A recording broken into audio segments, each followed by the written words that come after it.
Welcome to Bigfoot and the Bunny. This is a couple's journey into the mysterious, the unknown, and the paranormal. I'm your host, Chris Carr. And I'm your host, Kristen Johnson. Together we are Bigfoot and the Bunny.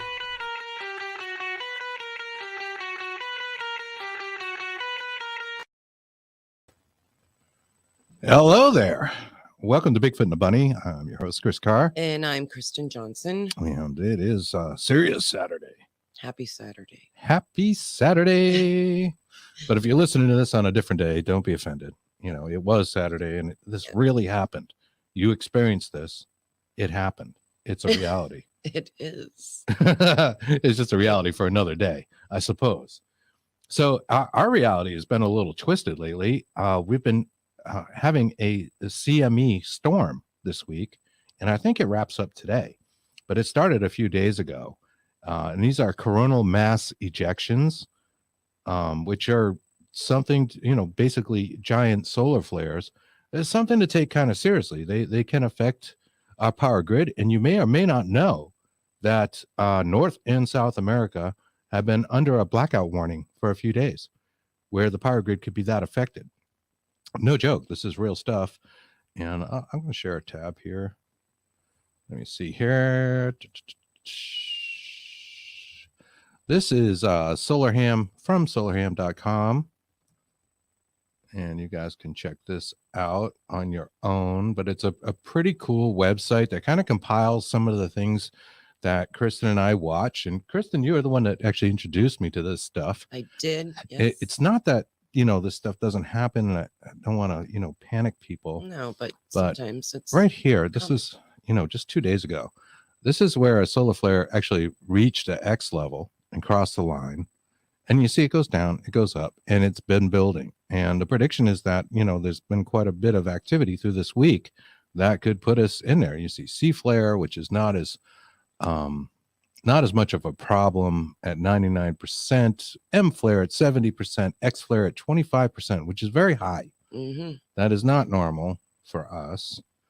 And if we go over here again, thanks to solarham.com, you can actually see the flares like taking off. See that? That is a flare heading toward Earth. Now sometimes two of them. Right. And sometimes these things go off the back of the sun and it's not really a problem. But when they come to, our planet here, and you can see the planets, that is an issue. I guess they call that. Is that a stereo view, Kristen? Yes. All right. Here's stereo ahead. Look at that. Here's the one that shows the motion. And see, they block out the actual sun because, it's too much for the camera. But you can see these like solar winds and waves. There's CMEs in there. There's a big one. The other day, see, look at that coming across. There was one that was just absolutely enormous. Yeah, it wasn't sun facing. Is that the one you're talking about? I mean, earth facing. It was earth facing. Yeah. And it was like something out of a science fiction movie. I mean, this is just, it's bananas, but this is our reality. Mm-hmm. And this is really happening. And here's a picture. And you can see these hot spots. These are where the flares or CMEs, coronal mass ejections, come from. And we've talked about them on the show before. I am very up to date with these things. I see them Michael every Lynch day. was on. We were talking about them. He follows them pretty closely. And so that's a real thing. And I just want to make you aware of that because I think that's it's a little scary. You don't see a lot of press about it. But once you start to watch it, what is going on? What other effects might that have besides? Exactly. We're not fear mongering or anything, but I'm very into like vibrations and everything. And you wonder how these things affect not just electronics, but us in general. Electronics can be like highly affected. So if you've had trouble with your electronics this week, that may be why. Yes. This has happened to the Earth before in 1800s, and I forget what year off the top of my head. Back when we had the telegraph system, it went down completely. This is before phones. It melted the telegrams. That kind of thing. It melted the telegraph. I mean, that was it melted all the machinery. Now I'm like, wow. And they couldn't send telegraphs. They had to rebuild all the machinery. I believe somewhere in, I think it was late 80s, early 90s, this affected Canada in such a way there was a large portion of Canada that did lose its power grid. it does happen. It is a serious thing. But we've got a fantastic show for you. Say highs. The highs and the lows, the highs and the wows. Thank you, Courtney Peterson. Yeah, let's see. We actually had a Sharing. comment before we even got started, We which I think is the first time that has happened. Oh, Mike's. So, people are excited about our guest. I'll put that up here. Steffi Black Coaching, Life and Career Coach, says, love to hear from Robin Armstrong, who is our guest today. I'm going to tell you about him in a moment.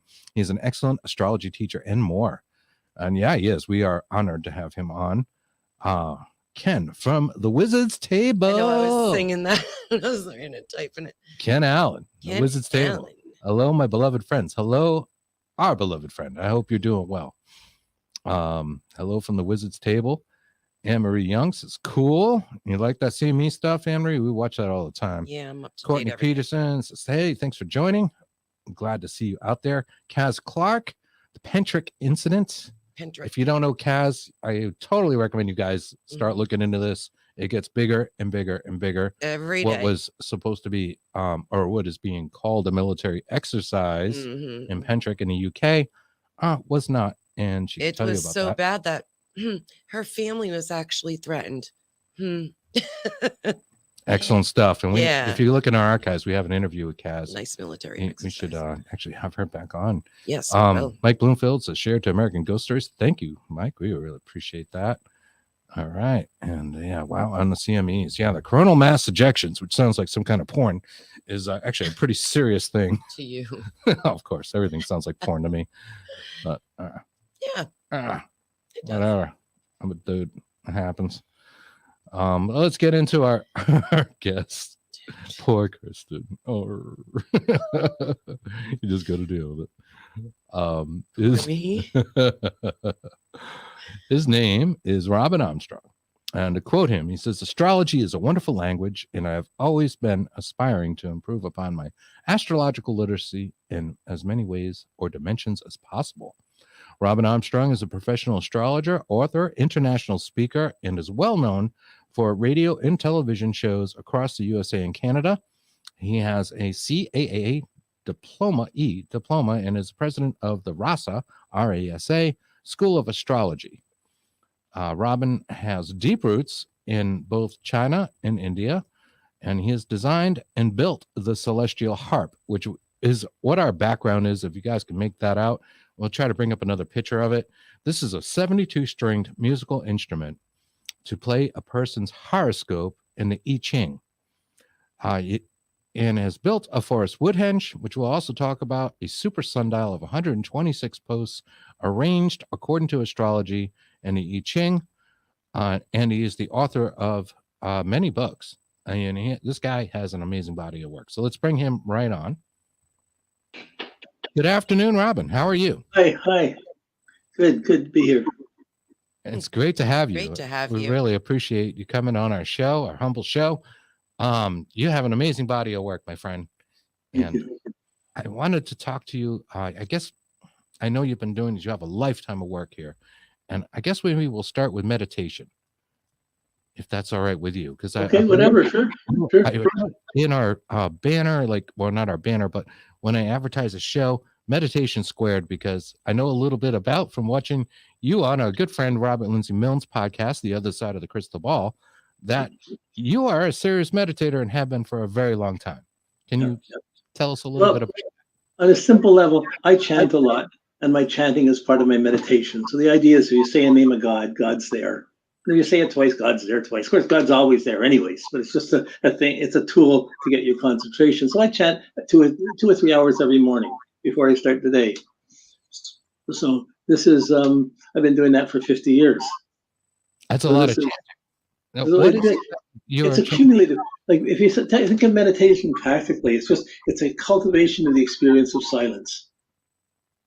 Okay, now to cultivate the experience of silence, they got several problems. Like how do you stop your mind? How do you stop thinking to be able to get silent? I mean, before you can learn anything spiritually, you have to unlearn everything you think you know. True. So how to unlearn the things you think you know and just be okay for who you are. without thoughts or relevance. It's a texture that we go through. So we come from our egos, our bodies. This is our life. This is what we're going. We're doing what we can, and we go along, and then suddenly that crashes. We get heartbroken, or something happens. All of a sudden, how could this possibly? How could God let this happen? How could this possibly be? We start asking the questions. We start going in deeper. Or you can just say, "How could you do this to me?" Like whatever. But it's usually our projection coming back at us. And how do you stop the projections? Even in today's world, like there's so much darkness and people have been searching for truth for thousands of years and never found it on the media. Like it's just it's not been in newspaper. You don't go there to find truth. So in the world we have so much untruth and wrong information and fear and darkness. But how do you get that out of your head and just get light and simplicity and sort of simple innocence just to make your life better? And if everybody did that, the world would change. It's very true. We talk about that a lot. The trouble, you got to the meditation about half on to talking about the war, but really wars have always been going on. Mm-hmm. Hate and violence, and they set up knots of hate that go on for hundreds of years. This is a really sad thing. It is. And anybody who kills somebody is taking on at least 2 or 3 more lifetimes for each person they kill. Because they have to come back as a mother and lose a child, as a father and lose a child, as a sister and lose a child, until they get the experience of the results of what they've done. So some people are setting up things where they're going to be here, they got hundreds more lifetimes. And that, like, you could say, okay, that's a reward, but it's not on the spiritual path when you're trying to get beyond things. So even in the midst of all the big wars, there's always saints and spiritual lights and inner lights going on at the same time. So like in the middle of the darkness, there's still lights burning, and one little candle can have a huge effect. Right. Now, when you mention unlearning things, that reminds me of Plato's allegory with the cave, where the 3 people are held. I believe it's 3. Held prisoner in a cave, and he wrote about this, but like a conversation, I think, between Socrates and his brother, where they're in the cave, and all they know, like their whole life, they're chained together, is the fire that's burning in front of them, and they know nothing about the outside world. They start to believe that the shadows are real, and their environment tells them that this is all real. And like one of them escapes or something, and I'm sorry, I don't know the allegory by heart, but it made me think of this, and it leads into something about you. One of them escapes and comes back and says, hey, there's a big world out here, and tries to free them, and they actually want to kill this guy because they're so stuck in that reality of the cave. People need to unlearn what's going on. Now, as I understand it, you yourself spent a great deal of time in a cave when you were younger. Is that right? Yeah, when I was a young man. No, it's like in the late 60s. So it was like, the early 60s, I was like a hippie. My family split up. I'm out traveling. I'm hanging around and traveling to San Francisco, Mexico, New York, back and forth in these places. And then all of a sudden, at some point, I realized it was like I identified to it so much. Wow, this is so free. This is so liberal. And then at some point, it became, this isn't a good thing. People were dying, things were going wrong, and all of a sudden, this isn't a good thing. And that shook me tremendously. I didn't know who I was anymore, and that set me on my spiritual path. So I ended up going, I don't belong here, I don't belong here. I went around the world till I ended up in India, and I ran across these, they're like caves, but they're really a room that's cultivated, has a toilet in it and a sink in it. So you can be alone with some facilities. You don't have to deal with all the bugs and all the things. But the idea was, the thoughts that come into your mind when you're alone, that's your karma. How do you change that? How do you change the thoughts that come into your mind when you're alone?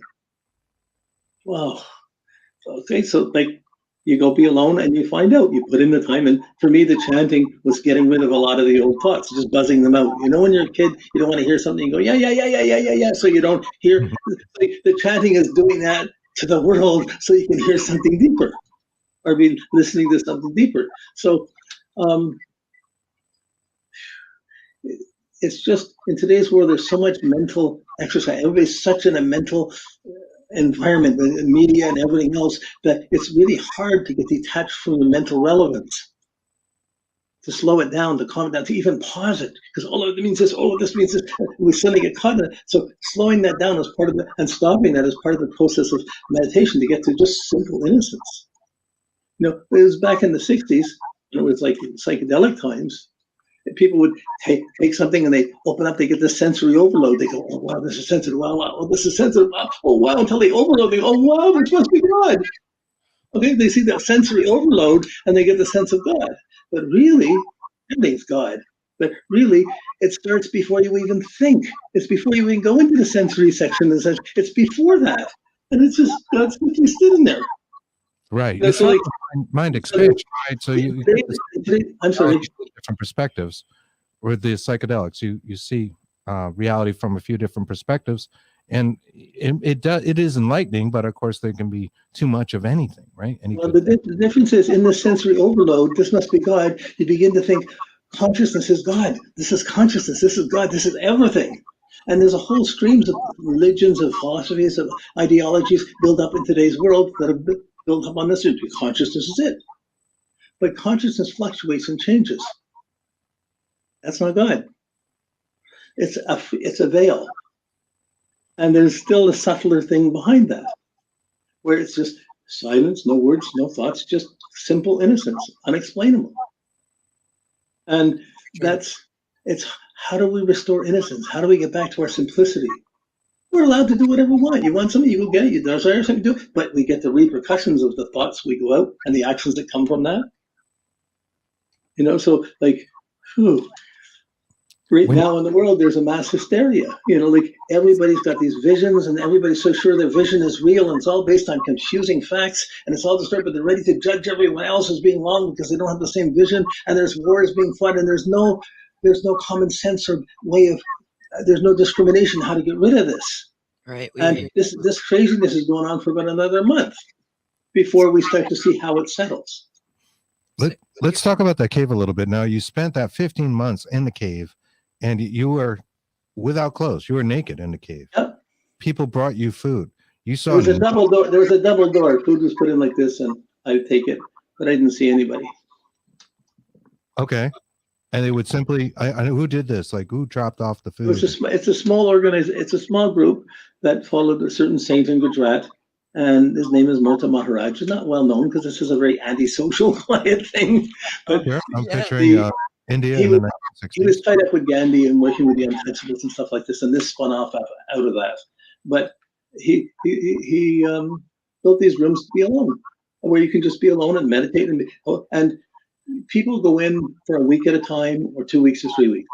Not many people. I went in and I ended up spending 13 months in there. So like that's not done. Nobody's done that. So that just happens, So but normally. People go in for a week, mostly to be alone, to just cultivate that voice of silence and get rid of it once attachment. Now, it's probably 80% women that use this more than men for meditating. Wow. But you think about it, you got a chance to be alone for a week, just chant, be alone, no phone call, no husband, no kids screaming at you, nothing jumping in, you chant, be alone. I'll take that. Absolutely. It's one hell of a she shed, as they say these days. That's as what soon as you get alone, your mind is thinking, I got to get out, I got to go this, I got to go this, I got to go that, until you have to end all those thoughts. So it's always a battle. To be alone for one day is not easy because you have 24 hours and you've got to go through, keep your focus and keep going. So it is a real yoga, it's a real challenge, but it's not a common one. It's not, any kid knows how to be alone. Your quest, though, is to find your true nature, your true meaning of consciousness. Is that right? I think my quest was just to get rid of the confusion and the chaos and my distorted view of the world and my lack of peace. Were things like Vietnam occurring at that time? And Vietnam was, it was during all that time, Kent State and those things. But that's the political world. And all that can go on. You can still be walking down the street and not have to know anything about that. It's a good lesson because today, in the last few years, like the media has become so big and so dominating as far as what we're, constantly getting information. It's not that the media has gotten big. We've bought into this medium and we're buying into it, making it our reality. And we're being caught in this sensational thing, and we don't know how to put the brakes on because we're hooked on it. It feels like a trap, and then you see all this division in the world with different facets and political or business interests dividing said media, and people going in different directions, and you don't know what to believe anymore. You can't even know how to do it. If you're looking at politics, look at countries. Countries are artificial things. You look at war machine and war machinery and making weapons and being able to sell weapons and keeping that business up. Oh boy, that's half of our economy. It certainly is. I think something like 65% of our taxes go to the Department of Defense. Yeah, that's you're in the States, so like it's like the whole, like the world globalized and it started coming together, and now that there's a need to fight pollution, fight different things, and get climate change, it requires rules to be followed and regulations to be set. And none of the countries want to take any orders. They don't want to go into that. They want to back up from that right now. And as they're backing up, we're getting all this right-wing stuff and this extremism that's ready to fight because they want it back the way it was. It's not going back the way it was. It's just going to cause all this temper tantrums and fights and wars, and then it's going to crash, and people are going to be harder, and they'll be glad just to get by day again. Absolutely. I think it's crazy. And you see all these divisions, you see areas that seemed, I don't know, I don't want to say left or right, but like left leaning, like say a new agey type thing. Last night, I didn't even tell you this, Kristen, I was doing some research on the coronal mass ejections that we mentioned in the introduction. Mm-hmm. And I stumble, a person will remain unknown, but her channel, and it's like some 20-something-year-old girl, and she's at the beach, and she's in a bikini, and she's looking all hot and stuff. She's talking about CMEs. She's clearly selling something else. And she's talking about ascension and like all this kind of, I don't know, I want to say dogma, but if you put words to it, it's not it. It's kind of like bullshit, for lack of a better word. Yeah. But bullshit baffles brains, and that's the way it goes. But just so what? This is a meditation. So what? All this stuff's going on. So what? Yeah, but it's this. So what? Yeah, but it's this. So what? Like, here you are today, here you are now. Can't you think of anything better? Anybody that's sitting meditating, maintaining a little goodness, maintaining their faith, maintaining their good things, is making the world a better place. And the more people do it, the more the gangs and the bullies fall away. Fascinating. I totally agree, right? Absolutely. We're on this. I think so too. I think it's good to turn off the TV and spend a little time alone sometimes. Just sit back, meditate. What do you recommend that people do to kind of break away from the information chain that seems to? First, you try and get through a day without media, but media includes printed media too, and audio media too, video, all the media. Just get by without turning anything on. Mm-hmm. It's not so easy. It's easy, but we're not used to it. We don't know how to. We bounce off other things instead of just being ourselves. Everybody can be themselves. Everybody is. You can't not be yourself. It's just you got so much. You're like hermit crabs who pack up so much stuff we're carrying around. Like we don't know how to just be simple without it. Yeah, it's true. Yeah, it's almost like we don't know how to get through our day without taking a break. But, this is a story. Always people looking for truth for thousands of years. It's never found. It's not found in the churches or the temples it's found in a war zone. It's found in the desert. It's found on a mountaintop. It's found alone when you're starving or whatever. And that's when the Enlightenment comes in. So even from that viewpoint, even wars force a lot of people to run into the darkness and then hold deeply onto the light. So take away the boundaries of countries, take that there's gangs, there's bullies, there's horrible things happen. There's all kinds. There's wars been going on all the time. There's never been a time when there hasn't been a war on the planet. No, that's true. Mm-hmm. It's just this time seems bigger to us because it's happening to a colonial country. It's happening to a Western colonial country. But the horrendous things and the images of it's horrible. Right. But in the world, Jupiter and Neptune are conjuncting the planet in Pisces. So this happens in Pisces once every couple of 100 years. And this Jupiter Neptune has been the buildup of the COVID and the viruses. But technically it means Jupiter's a planet of luck and understanding, of wisdom. Neptune's a planet of faith and belief. So on a high level, it's the understanding and the blossoming of real faith. Mm-hmm. But on a worldly level, Jupiter is misunderstanding and the exaggeration of misunderstanding, and Neptune is illusion and corruption. So you have the exaggeration of misunderstanding, of corruption and raw and distorted faith. And it's just out of control. And it's going to be a month before this calms down a little bit, before you see how fanatical everything got. we've got some time. So if I could, I wanted to work into the astrology, which is what you're known for. You're a world-class astrologer. Some of our audience may not be that familiar with astrology. I mean, there were Ozzy Osbourne songs, Sharon, where, they'd say, astrology, it's inside of you and me, don't eat it, or whatever. And I love Ozzy, but you get a little crazy sometime there in the 80s. And I think that particular song is called Over the Mountain, and it's about astral projection, oddly enough. Maybe you could tell us, like, just a real simple overlay of what astrology is, what it means, because I believe in it. There are connections here, and we know a bit more about it than maybe some of our audience, but maybe we could take it from square one, and we'll talk about those planets, and I have questions about that. It's a language. Astrology is a language. It's not a science. It's not a religion. It's a language. It's a language of relationships of us to the nature, relation of us to the heavens and to the movements around it. In one way, you can see it's the music of nature. Okay? Then you can say it's the DNA of the soul, or the DNA of our matrix, of our individual matrix in life. We all have our unique matrices. Everyone's matrix is totally crazy to anybody else's matrix, but each one is valid within its own matrix. And then every now and then, the matrix goes through changes and that, but the same pattern gets set up again. So when we're born with certain potentials. We get God-given potentials, and here we are. We got to do the most with what we got. We got our body, we got our potential. We got to grow up and see what we can do. So we take a run at life. We do everything.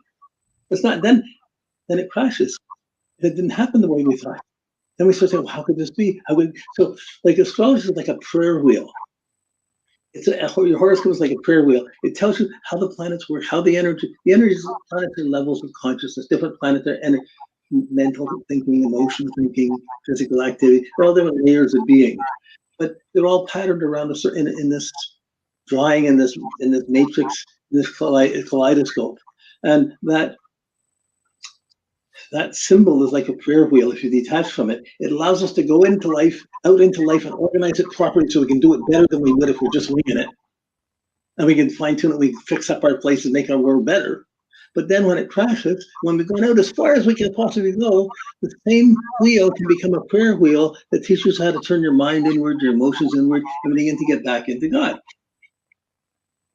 To get back into your inner center. So it breathes out into the world, so we have our lifetime, we're going out in the world, this is real, this is real, this is real. And sooner or later, we're going to leave our body and we're going to go back to the other side anyways. And we get glimpses of it as we go.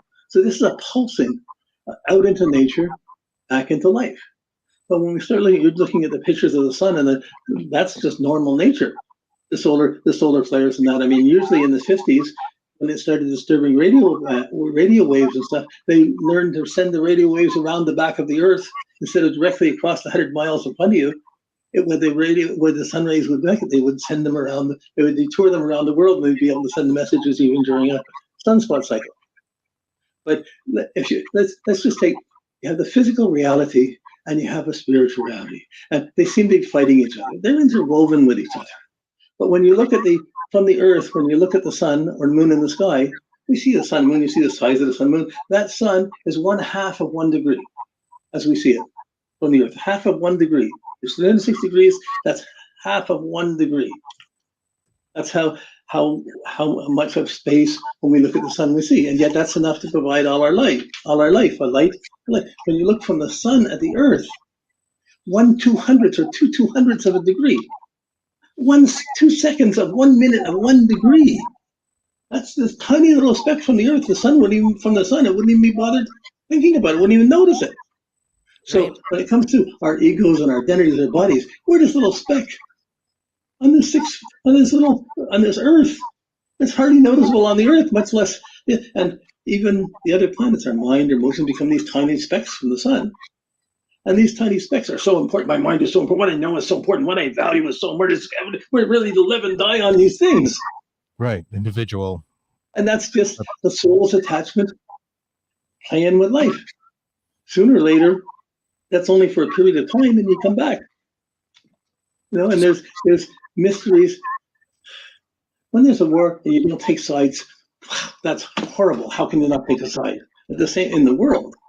At the same time, there are people on other planes and other things that are just not attached to war and negative thoughts at all. They don't see that. They don't see it like that.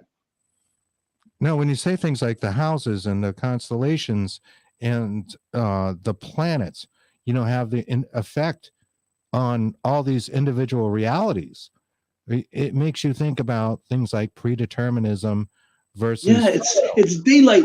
You're fated to have to go through 12 hours of daylight. Oh my goodness, the horror of it. It's nighttime. There's going to be 10 hours of night. Oh, the horror of it. It's fated. It's fixed. Of course, it's totally fated and fixed. What you do with it isn't. Aha. That's it right there. You have choices of how you're going to deal with it. Right, because you can choose to go fight the war, or you could choose to play like hell to try and get your light going and try and find a balance and use it to bring more light into the world. Right. And I mean, one of the things I've never cared for when you see those little very general astrology quips that say, well, you're going to have a good day, a bad day, or whatever.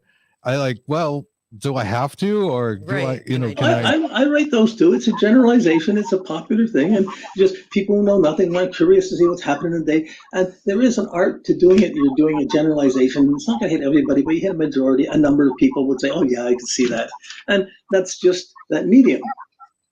That's how most people run into astrology to begin with, but it's much more sophisticated. It's like music. You can see, oh, I can dance to that song. Yeah. But boy, you realize there's a script, there's scenarios, there's different layers, there's different textures, there's nuances between different notes and the different players and how it's going. And you try and write it down, that's a whole other thing. Right. And so astrology is the written music of nature. A generalization is just a generalization and should be thought of that way. To get a really in-depth astrological reading, a person should contact somebody like yourself. Well, yeah, but even a personal reading, I'm just getting my opinion of how I interpret these symbols and these factors in your chart.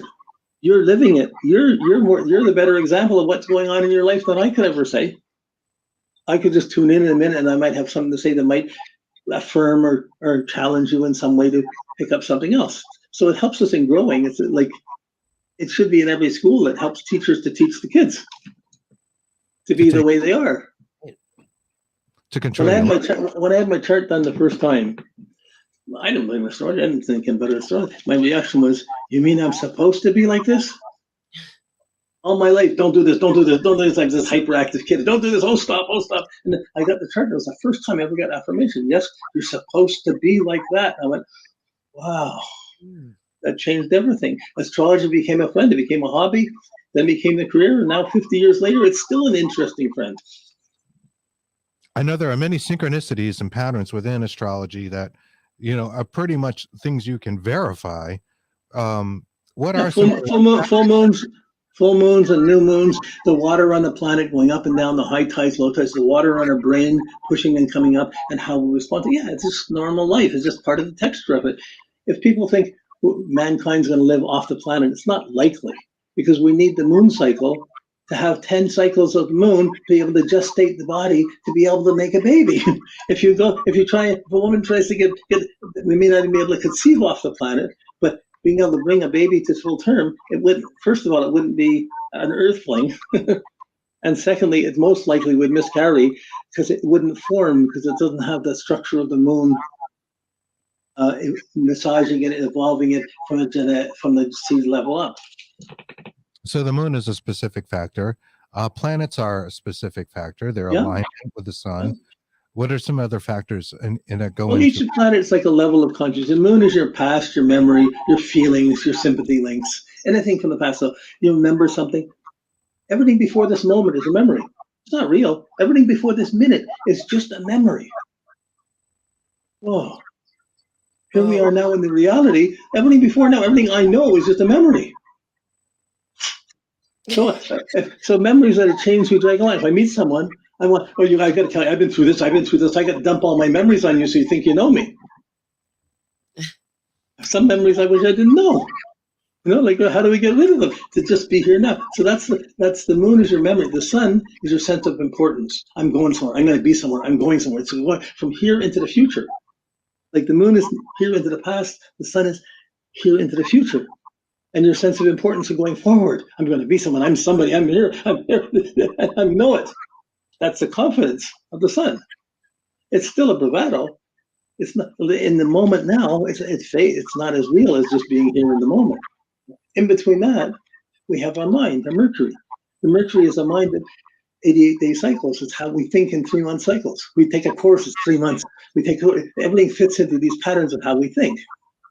And like it's just a wave of making sense or making some relative sense out of the memories of the past and the hopes for the future. So the mind works ahead like that. But then you have Venus, which is your emotions. What you like or don't like, what you're attracted to or not attracted to. I don't care what I'm doing, but I'm not going into work if I don't have my Starbucks beforehand. Or if I don't have my Tim Hortons, or I don't have I gotta have my coffee. We all have our habits. This is the moon that we want some better than the others. We want things more than that. This is wanting what we like. Wanting to be loved, wanting to be appreciated. Don't you like me now? Yeah, I'm doing this. You love me? You love me? So it comes out of, we try to get attention. We do artistic things to get attention. It's all Venus elements to be loved. But it's also love and hate. If you don't give me this, I can't stand you. So the emotions, it's really our emotional magnetism, is Venus. So when we want something, whether it's the next door neighbor's wife, or whether it's a dog, or whether it's $1 million, or we just want to get laid, or whatever, when we want something, that's Venus. If I can't get laid, then I gotta have a drink. If I can't have a drink, then I gotta have a chocolate or something. So like alcoholism is a Venus problem. Like because you're not getting what you want, or you don't have your self-worth, and I'm gonna have a drink and pass it on. Deal with it. So, but the Venus, the emotions, this is a whole sphere in our being. Whenever we want something, it seduces the way we think. So we're trying to think clearly, make sense of the past and future, and get some plan about it, and then it gets colored by what we desire. I gotta smoke up. I gotta have a drink. It colors our whole interpretation and twists it, and then we think it's reality, and it's just what we're desiring. And a search for meaning, really. It can be totally crazy, like Putin thinking he owns Ukraine and he's got to kill everybody if they're not going to go along with him. He's mad. He's crazy. Psycho. Like it's anybody who kills people is crazy. They've lost it. That's just done. So, anyways, that's the Venus. These are inner planets, the Mercury and Venus, inside our physical body, the Earth. So that our body is the ego, the Earth, the separatist of being separate. We have our Venus and our emotions and our mind inside of that, and we have our purpose, who we think, how confident we are as our sun. And the moon goes back and forth, inside and outside. Sometimes we're feeling inwardly, sometimes we feel we got to go out, and the moon pulls us in and out. Then you get the outer planets. Mars is how we put energy out. It's the energy you have. It's not good or bad. It's just energy. What do you do with it? Don't get in my way. There's in relationships, you have energy. You give somebody all your energy, and you just bliss them out, and they're totally wow. They love me. But then there's the other part. You take it back. Where'd you go? How come you not giving me this? Sure. Because in relationships, as soon as someone thinks you're the ultimate person in the world and the greatest person in the world, this is trouble because it's flattering, but you take it, and you're going to have to live up to their expectations of what they think their ideal person should live. Expectations, key word, yeah. And how that other person should live isn't really real. Like that breaks a lot of relationships. So it's these things by what we put out and the experiences we get. So the desire for experience, I've got to try this, I got to do this, let me do it myself, that's Mars. Understanding it and assimilating what's right or what's wrong of the things we can do, that's Jupiter. And Saturn is the limits, the structure of what we're capable of doing. Of how strong we are, how weak we are, how long we got to live, what we've done with our time, and what we haven't done with our time, what we haven't accomplished. So these are the main planets that you can sit, 5 main planets you see with your eyes, the sun and the moon. These are the 7 main planets, which are the 7 days of the week, which have been given importance to all of religions. It's the main structure of the language behind all of this stuff. It goes back to this essential understanding. But even then, that's just the mechanics of the matrix of life. It's not the spirit and the silence of the soul and the spirit, which permeates all of that. So these two things are going on, and we're a mix of all of it.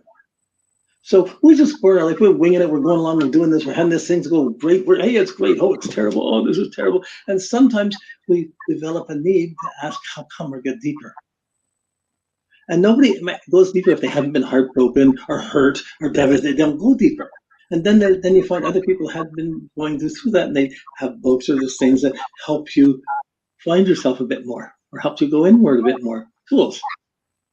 And that you would call our spiritual work.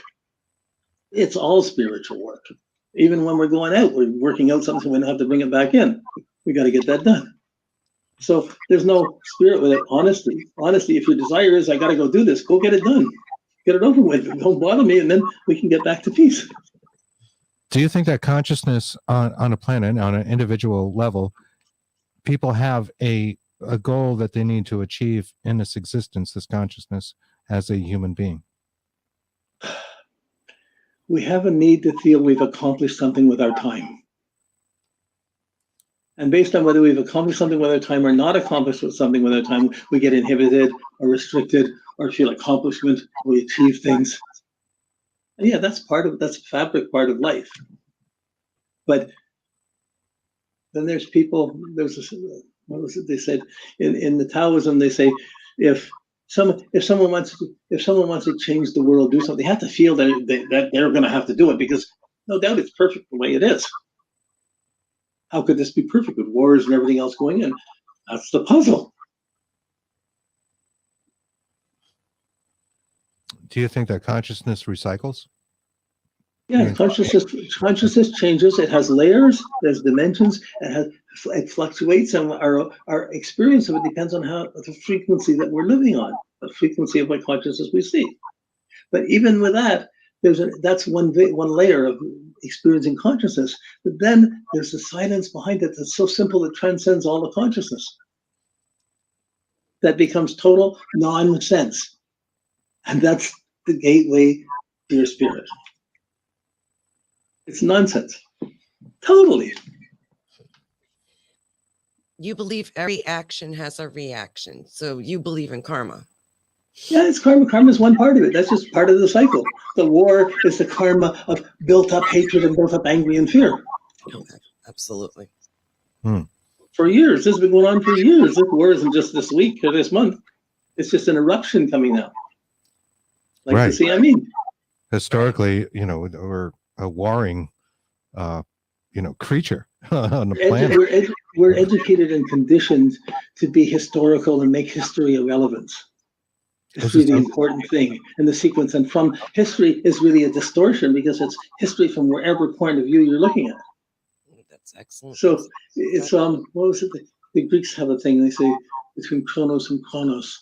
There's all life is a steady, it's a flux of just consciousness. It's just a flux. It's unideal. It's just pure substance there, but it doesn't become conscious until someone starts counting.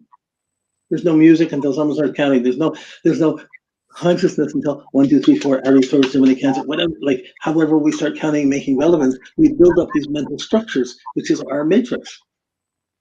Of course, every now and then our matrix can get flapped, and the program gets changed. It's still in the matrix, but our program gets changed. We have to reorient, and we do that many times, many lifetimes even, and tell what's the purpose of it all. We gain every experience, and once we've gained all the experience, we don't need to be here anymore. But in that point, when you get to the point where you don't need to be here anymore, some beings stay there for a little while longer, even though they don't need to be here, to just pass on some teachings to help other people.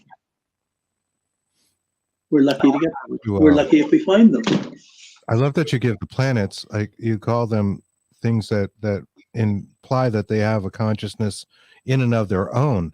And I kind of believe this. I think there are levels of consciousness. We talk about it a lot on the show. We talk about panpsychism. We talk about it's like a rock and roll band. You have the sun, you have the main drummer, and then you have the different instruments being the different ones. Each one's got their own theme and their own play, and they can be harmonized or dissonant with each other. And they go along, and suddenly the song comes out, and people are dancing to it. That's awesome. If someone makes a mistake, no one even notices.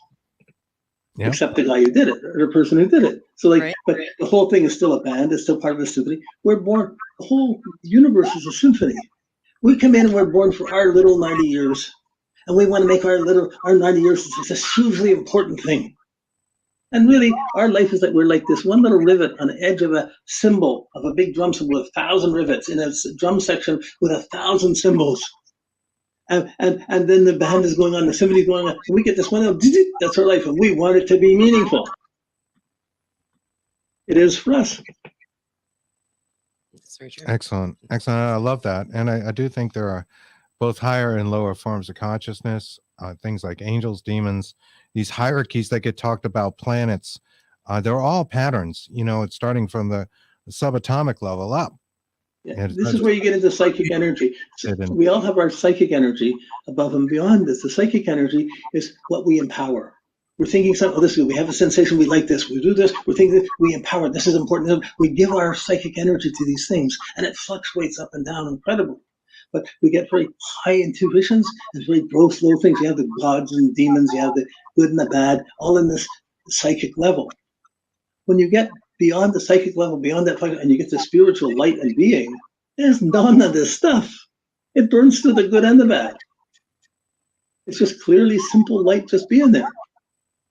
And that's the simplest thing there is, hardest thing to maintain. But so there's a good book that talks about that. It's an Indian book, the Yoga Sutras of Patanjali. And it talks about how to separate the psychic phenomena in our life from the spiritual being that we are. It's very lucid. It was really helpful to me because I thought, oh, look at that, and it allowed me to see that distinction. Which I've been thinking about and wondering about ever since for the last 20, 30, 40 years. Right. Well, it is a lot to wrap your head around, right? It's a lot to unpack. It's a lot to unpack. As we like to say. Even to know that it's so is a big breakthrough. That it could be so. So if you run across this seems all crazy to you. Is it true? Is it not? Sleep on it. You'll figure it out. Mm-hmm. Oh, we agree. If what's real and useful to you will come to you. So the same way with doing readings in astrology.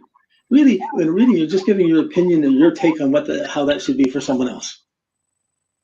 But sometimes you see blind spots that the other person's being but can't see. And sometimes you can talk about it and it makes breakthroughs. And it can allow someone to move on with something when they've been held back. Now, a person that says they have or does prove out that they have psychic abilities, what is that in reference to astrology? Is it, do you need to be part psychic to do astrological? Everybody's psychic. Or is it simply everybody's psychic? We just have our qualities polluted to various degrees. We don't have it refined as well. You're with someone, you can think what they're thinking. You're with someone and they're thinking badly or thinking about someone else. You can feel, hey, what are you thinking about? Where are you going? What's happening? Why aren't you here with me anymore? We feel it. That's instinctive. Mm-hmm. Everybody's psychic. Like Lindsay Milne says, he's a very, what I call a from the gut psychic. He just feels it. He's a super sensitive. He's a super sensitive intuitive that's lived with his extra sensitivity through his life. Doesn't mean it necessarily easier, but he's protected it and kept it as a good vehicle to express himself. Absolutely. Mm-hmm. Absolutely. I have a question for you on the audience. Let me bring this up. This is Cass Clark. She asked, what are premonitions? Is everything written for us beforehand? Kind of hearkening back to that predeterminism versus free will. Yes and no. Yes and no. It's usually a premonition is based on the monition. Like what we're doing sets up a relativity, and this is going on, and we get a sense, oh, this is going somewhere, oh, this isn't going somewhere, or this is going somewhere bad, or this could happen. So we set up where we are in the phases of our cycle, sets up a certain theme or attitude, and from that attitude, the intuitions can come up. Oh, that's leading here. That's leading, depending on what level of consciousness, how sensitive or aware you are. You can pick a very gross symbol and not know what it means, or you pick up a very high symbol and not know what it means, or you may get something that's really clear. Oh, I'm not supposed to do this. Oh, this is going to go somewhere. I believe in this. I mean, most of our business we're doing a business. You want to start a business? You got to intuit it. You want to start your show? You're going to feel it's going somewhere. I can see it's going to go somewhere. We're going to do it. We got the premonition. Let's go. Let's find out what happens. So it's a part of the texture of time and part of the texture of relationship to time. But it's not, premonitions are not factors that are beyond time. I think time is just an aspect of humanity. Once we move beyond this, I think time doesn't make a difference at all. Well, when we move beyond it, we're beyond it. Once we're not here, we're not here. And then at that point, we realize how much of a restriction being here is. While we're here, it's a glory. It's not a restriction. It's a wonderful opportunity. Mm-hmm. It's true. Absolutely. Just a comment. Ken says, as an occultist, I've come to understand and know that things are at the very least, very sentient. I would agree. Sentient, Yeah. Mm-hmm. So yes, the sentience, everyone has that total peacefulness, that total transcendence. It's all there. And it goes right to the limits of thought and beyond, right to the limits of perception and beyond. All of that, it's there. So it's just degrees of the texture of sentience. So like, it's anything that touches sentient, it opens you up, it makes it more sensitive, you see it. But when that happens, it also challenges your life. If you know that, then you have to live more sensitively. If you have to be more sensitive, then you have to live more sensitively to everyone you know. Right. And if you see, like, if you pick up somebody's going to die, you get an image. You can see someone's brother's dying or someone's friend's dying. They didn't ask you. You're just at the place you got this image. Do you say something or don't you? Just because you got it, are you important enough that it's worth saying to upset the other person before, or do you say it and ask questions to get them? Maybe you should call your brother, or maybe you should do something. Right. So there's still choices of how you deal with these impressions. We're connected like this. Right. We've asked various psychics on the show several times, actually, that very question. If you see somebody is going to die, you get that impression. Approach it? Do you touch it? Do you leave it alone? Do you make recommendations? Because it's such a heavy question. You know, it happens a lot. Sometimes it's enough to say, when's the last time you called your brother? You know, like, we haven't talked in 5 years, you know, and maybe you call him maybe just before something happens, like, as opposed to if the person dies and then you don't get a chance to talk to them again. Sooner or later, we're going to die and we leave everybody else behind, or we go beyond. And like, what's relative here is no longer relative. But while we're here, astrology is the map of nature. It's the map of how we navigate. It's the map of how our ego experiences things and collects experiences and works through life. It's the common sense of life. And it's not, even though it's set, there's hardly a limitation of it. If we could be 7% of our potentials, we'd be geniuses in today's world. We're going around with less than interest rates on our life because we don't tap all of the potentials of everything we could do. Right. We were talking earlier before the show about ancient civilizations and how I love Göbekli Tepe, and I feel that there's some kind of a there may be a constellation reference in some of the pictures depicted there. And I was just wondering, do you know anything about Göbekli Tepe? Have you ever seen? No, I'm not sure the name is. I mean, there's the Dogon tribe in Africa. Yes.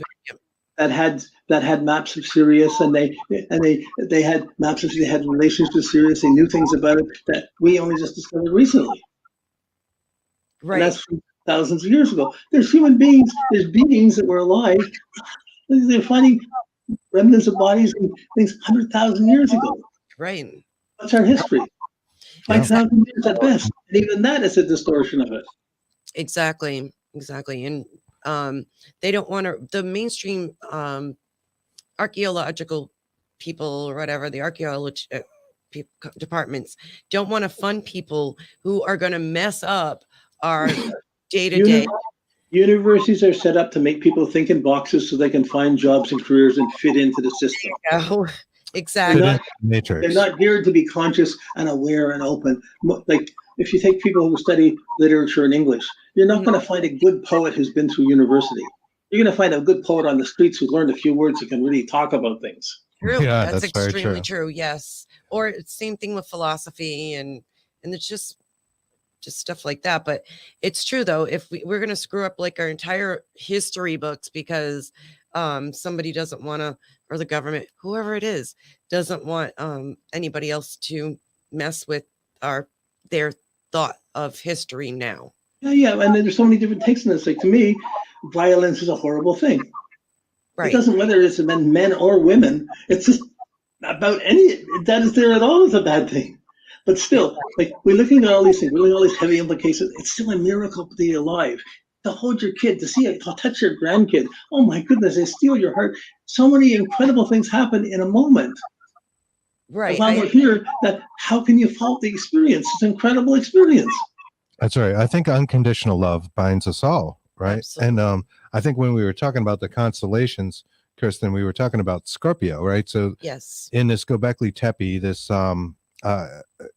landmark discovery of a civilization that seems to predate everything mainstream science says, you see pictures of scorpions and other possible constellations carved within the rocks upon it.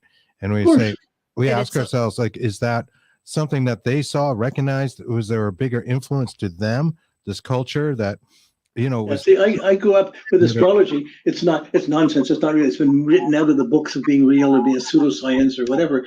Exactly. But I've come to the terms that most scientists don't deserve to know astrology.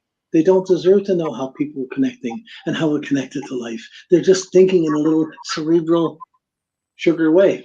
Right. In a box. They need to think outside the box as well. It's that Göbekli Tepe is rumored to be like almost 12,000 years old. So I agree with you about the consciousness. And I think there was a greater awareness, and there were times beforehand that had much greater intelligence than we have today. Absolutely. We talk about that a lot as well. Yeah, we do believe that there were civilizations older than that. And when the continents... And we get pieces, we get moments. If we're in the right space, we tune into it, we get information from that. And then we're challenged to make it relevant into our world when no one else around us is going to be relevant to. Exactly. Sure. Yeah. It doesn't matter. If it's relevant to you, that's enough. Right.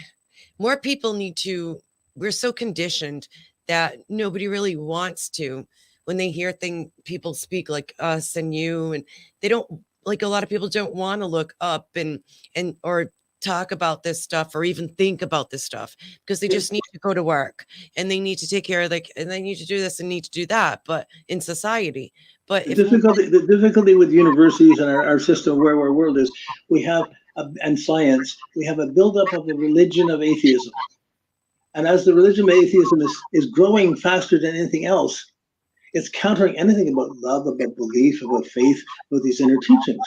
And this battle comes in. So, in that perspective, a war like Ukraine is making people pray, oh God, oh whatever, what's faith? But it's also making other people hate. And like, it's forcing those issues, is stirring up that pot.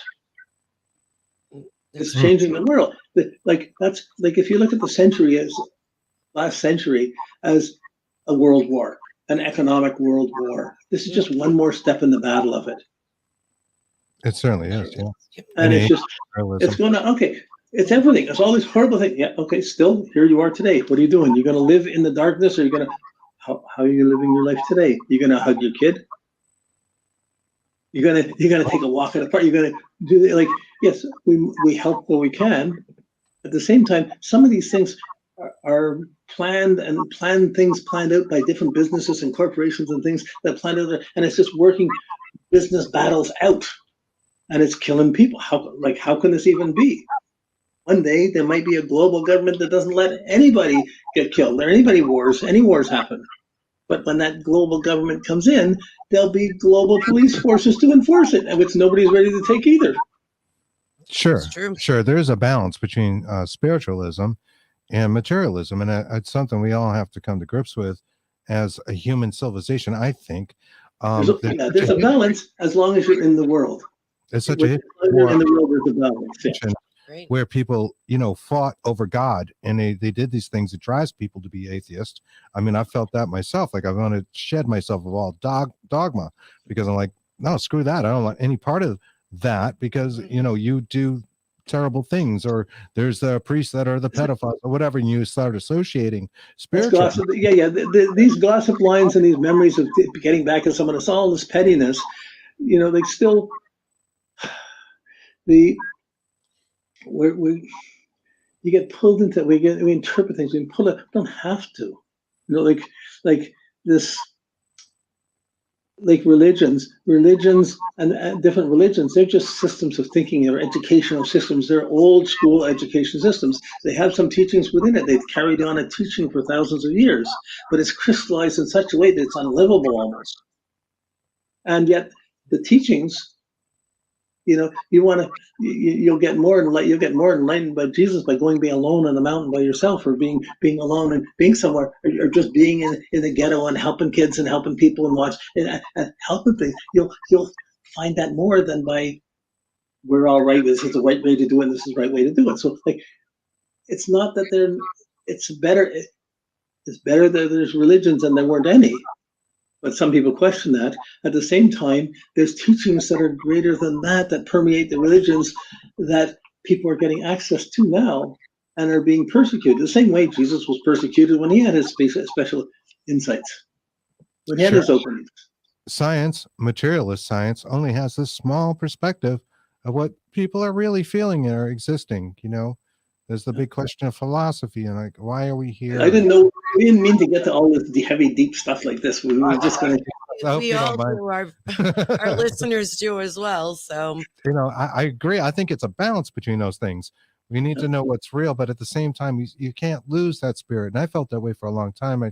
I really hated religions and all of it, and felt very atheist, if you will. And I've come to circle back to start to feel some sort of spiritual connection to nature, to the woods, and remember these things. And when it was like Kristen and I growing up, we love going in the woods and that sort of thing, and being close to nature and what that is, and understand what it is to be present. And I think these are very important topics that get overlooked in our matrices, if you will. But if you get to your if you get a few moments of silence each day, it clears the matrix, it clears the thought patterns, it clears the judgments, it clears all these cycles, and it gives you a chance to refresh it and come at it new and see it in new light. And as it builds up again the next day, you come at it. So I do a consultation with someone one day. I have to chant for 2 or 3 hours the next day to get rid of it before I can talk to someone else, because I'll still have the other person's energy still in me. So I have to work really hard to get clear. Feel it. To be free to talk to the next person. Sure. That reminds me of psychics that maybe wear gloves sometimes. They don't want to touch anything. They're dealing with cards, and they say, all right, we'll turn over your cards, or they don't want to touch it. They have to have a physical barrier, or it'll barrier. I see the ones that touch and get impressions from rings, or get impressions from things. They're super physically sensitive. Yeah. Yes. Mm-hmm. Yeah. Pardon my accent. I am from Massachusetts. I said barrier. I do understand that. Kaz Clark had a question. She asked, do you believe there is a divine creator? Of course. It's whether you call it the creator or not, but and I believe that the personal elements in life are just as valuable as the impersonal. And that's a yin and yang, and that's still part of the cycles of consciousness. And there's something that includes all the personal sides too. So there's many ways to come up the mountain to God. And you can get it from an impersonal sense of oneness, of the abstractness, or you can get it from the personal sense of playing and being personal. Both are valid, but the personal is probably more cherished. And there's energy in all things, right? I mean, when we look at the other side and you go, or what science say, they talk about a big bang, which is an explosion of energy, this perfect energy that creates this balance, these patterns. And explosion still had to come from somewhere. It had to come from somewhere. Right. We agree with you. Right. So it's so what? We can get all these explanations. We build up our mental structures, and people in civilization build huge mental structures of perception. Incredible, beyond where we are. And they're there, but they're still only structures of mental perception. As soon as we get beyond that, there's no bad difference across it. It's one all across the board. Anne-Marie Young says, turn off the TV and go hug a tree. I couldn't agree more. Yeah. It's just hopefully they don't put the tree on the TV. Yeah, right. Hopefully those don't become the only trees we see eventually, right? And we still have forests and oxygen to maintain ourselves, and we don't live underground like moles. As long as we're here, who knows? So you look at the planet; it looks like mankind is a bacteria on the planet that's killing other things. Yes, we agree with you. And if that's so, it's enough just to not make it worse.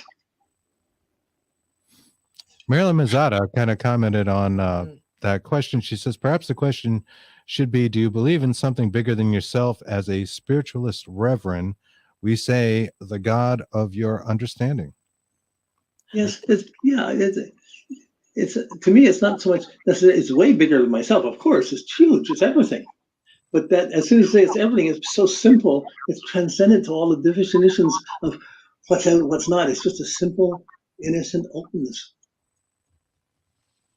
So the Big Bang happens. All these patterns and things seem to exist in nature. That points you as an astrologist on the way to forecasting what might be in store for a person. I mean, it's certainly not a coincidence. What are some of the other factors that you look for?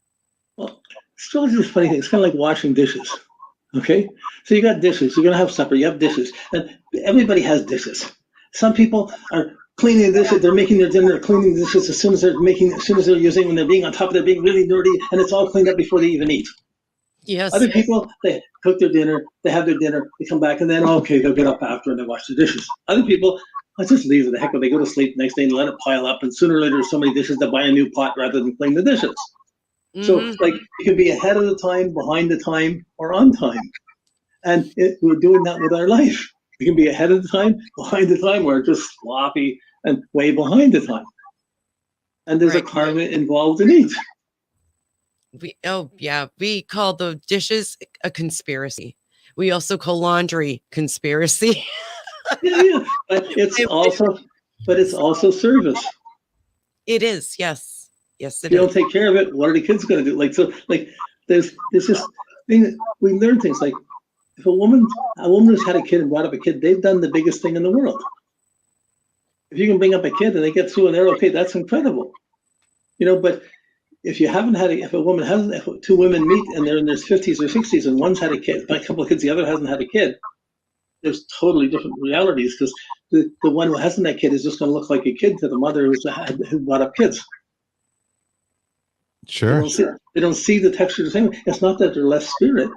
It's not that they're less of a soul. These are different accumulations of experience in their matrix. We can take some of this same topics and turn it to music, right? So science tells people that brain chemicals go off in their brain when you hear music. I can't imagine that this is by accident. So it doesn't change the fact that music enlightens people. And the celestial harp is an instrument that you play. And I was hoping you could tell us about that. I'm going to share your page, which is, I believe, celestialharp.com. Okay. That's the performance we did at the Forest Woodhenge. Yeah. So the harp was an idea. Like, I always believed color and sound can heal almost anything. The right proportions of color and sound can heal most diseases on the planet. So as I learned astrology, as astrology came into me, which came as a vision first, I saw these things of color and music there. I didn't even know what it was at the time, but later on it became obvious it was about music. I learned music. I built this musical instrument to play a horoscope. And we're so used to music in a straight line. It goes up this straight line, that this is a square. It's a square instrument with a circle in the middle, a circle of frets, and a spiral bridge. So it has a spiral, a circle. So there's no beginning or end to it. So you play around it. There's a space factor to it. It's not a straight line. It changes the nature of music. So I had this vision of it for years, and then it took 6 years to design it, 2 years to build it, then another 10 years to try and get the first good tuning system and play it. Now it's about 34 years old, and I'm still learning how to play it. Wow. So the idea was to play your horoscope. Each string is a week of the year or a section of the zodiac, and you can put your chart and play those strings and play the chart. But you can do so many other things. Music is so incredible. 72, Robin? Yeah. What's in there? 72 strings, but there's 8 double strings. So it really is 64 placements, string placements, for the 64 hexagrams of the I Ching. When you say double strings, you mean 2 real close together, like a 12-string guitar? Yeah. That's awesome. That is so amazing. It's at the corner. It divides the eightfold thing. So it's like a mandala that takes the eightfold path. It divides it, puts the I Ching around it, and puts the stars in related around it, so you can see where the stars are around that. So if you knew your stars and you knew these things, you could look at this at the cover at the top of this instrument, and you'd know it was made in the 1970s because of the alignment of the stars, the equinoxes. Wow. Cheapers. Wow. Yes. Obviously, a lot of thought went into that. I think this is just amazing. I mean, being a at least former musician in my past life, and I create the music that's on the show and stuff. Just still a musician. I think it's like fascinating to have this like 3-dimensional table-like instrument. It's made for 3 or 4 people to play at the same time. Okay. Oh, okay. And do you go into like a different trance state or something like? It just changes. It's its The own nature. experience. It's its own experience. You get 4 or 5 people playing, and the lead changes. The speed changes. The tones change. It's not. You can't structure a piece. You're going 5 or 10 minutes. You're just getting into the song. Mm-hmm. I can When imagine. like jazz, it's how do you end it? Where do you end it? You're cut in. You can't get out of it. I can imagine just playing that and feeling the vibrations of not only the strings, but into yourself, the other people's energy, everybody's energy, as well as the vibrations of the instrument. That was it. That was the dream. And I saw it. Then I had to build it. It took 10 years or 2 years, 6 design, 2 years to build it, 10 more years to get the tuning system, and that was about $5,000 worth of strings I had to use up to try. Got to try sitar strings to try and find to get strings that would work best with the instrument. Then I had to start learning. In early '90s, I started to make an album a year with it. Fantastic. As I started making, I got 30 albums, but CDs are dead. So I put them on the web, and they're there. So it's been done. But it was a great experience. It brought me up to a level where I could see how color, how sound, and astrology are all the same thing. They're all part of the same language. It's all part of the same measuring field. The frequencies to each. Yes, the vibrations and the frequencies. Everywhere there's a frequency, even within an atomic particle frequency, if you took that frequency, you could divide it into the zodiac. It's just a scale. You could divide it into 12 sections. Wow, that's amazing. That's synthesization, right? To be able to see the sounds, play them. And I imagine like with the improvisation, the energy or music, the notes are just flowing through a person playing this. When you say you're playing someone's horoscope, it's probably, does it feel like it's coming from somewhere else and flowing through you? Like just playing it would explain? creates a different approach to music than a straight line music. So then when I got to realize I worked on the scales, and I finally found that the scales, I write my music differently now. I use 6 lines and 6 spaces, not 5 lines. And as soon as I went to 6 lines and 6 spaces, it fit to the 12 signs of the zodiac, it fit to the 12 colors, it fit to the 12 sounds, and all of a sudden, how come this wasn't used before? Right. In some ways, it was used before, but it never became mainstream.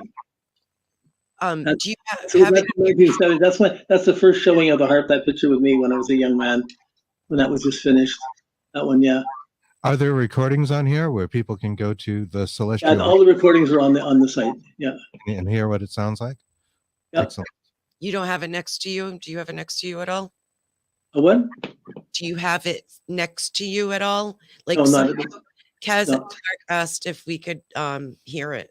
So that's why I asked you if it was near you. You'd probably be better to, if you're on the site there, if you clicked into the CDs or the videos, you could click on it and get any one of them in there. Maybe the video would be. Get it right from the side. My God, just scared the hell out of me. So I'm chanting, and in this one, this is not really so musical. I'm chanting, and this harp is playing behind it as a drone. Oh, that's beautiful. So cool.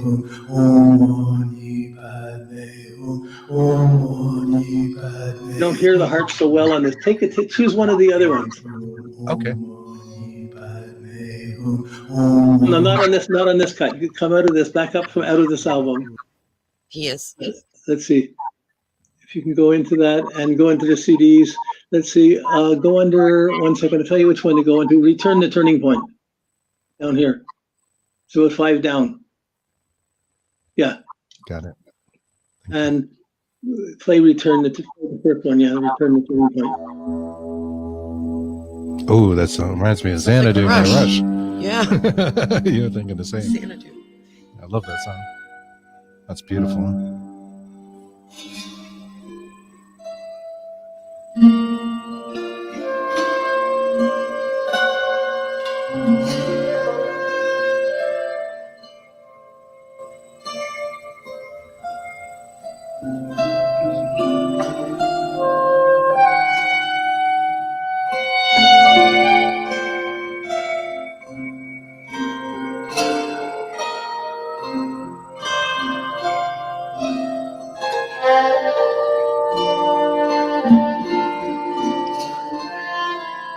You get lost in these for a long time, you know?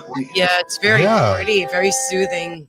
I love it. And I love how I hear dissonant notes that really shouldn't work together, but are. And then it transitioning into something, and it makes sense. Like, oh, now I understand what that note. It took 20 years or 30 years to get the tuning systems lined up to be a tuning system that fits the color, that fits to the zodiac, that fits to the harp that was playing and that would play. So you have the different scales for the different signs, but when you're playing around the whole harp, you have the dissonant notes coming in as just part of reality. Excellent.